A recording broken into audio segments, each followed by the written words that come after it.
Pilathara Pappinisseri KSTP റോഡിലെ കുഴിയടക്കാൻ നടപടിയില്ലാത്തതിൽ പ്രതിഷേധം ശക്തം. BJP പ്രവർത്തകർ പഴയങ്ങാടി പാലത്തിന് സമീപം റോഡ് ഉപരോധിച്ചു.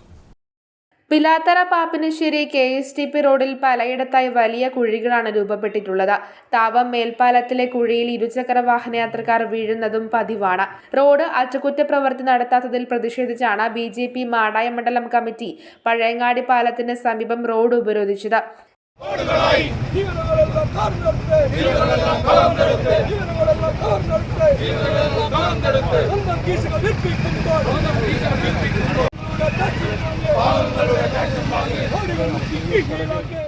കണ്ണൂർ ജില്ലാ നോർത്ത് സെക്രട്ടറി അരുൺ തോമസ് ഉദ്ഘാടനം ചെയ്തു. സാധാരണക്കാരായിട്ടുള്ള ആളുകളെ പെരുവഴിയിലാക്കുന്ന നൂറുകണക്കിന് വാഹനങ്ങൾ പോകുന്ന റോഡാണ്. ദേശീയപാതയിലെ തിരക്ക് ഒഴിവാക്കിക്കൊണ്ട് ദിവസേന നൂറുകണക്കിന് വാഹനങ്ങൾ കടന്നു പോകുന്ന ഈ റോഡിനെ അടിയന്തരമായിട്ട് ശ്രദ്ധ കൊടുത്ത് ഈ റോഡ് നിങ്ങൾക്ക് അറിയാൻ സാധിക്കും. ഈ റോഡ് ഒരു ഇടക്കാലത്ത് ഇതിനൊരു അറ്റകുറ്റപ്പണി നടത്തിയിട്ടുണ്ടായിരുന്നു. വലിയ രീതിയിൽ കമ്പി പുറത്തുകൊണ്ട് അങ്ങനെ ഈ പാലം ബലപ്പെടുത്താൻ വേണ്ടിയുള്ള പ്രവർത്തനങ്ങൾ നടന്നു. എന്നാൽ പോലും ഈ പാലത്തിന് തൊട്ടപ്പുറത്തെ പാലത്തിലേക്ക് പോയി കഴിഞ്ഞാൽ ആ റോഡ് മുഴുവൻ തകർന്ന് തരിപ്പണമായി കിടക്കുകയാണ്. ഏറെ നേരം വാഹന ഗതാഗതം തടസ്സപ്പെട്ടു. മണ്ഡലം പ്രസിഡന്റ് സുജിത്ത് വടക്കൻ അധ്യക്ഷത വഹിച്ചു.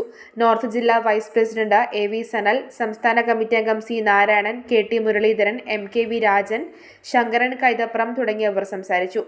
എരിപുരത്ത് നിന്ന് പ്രകടനവുമായി എത്തിയാണ് പ്രവർത്തകർ റോഡ് ഉപരോധിച്ചത്. News bureau, Pazhayangadi.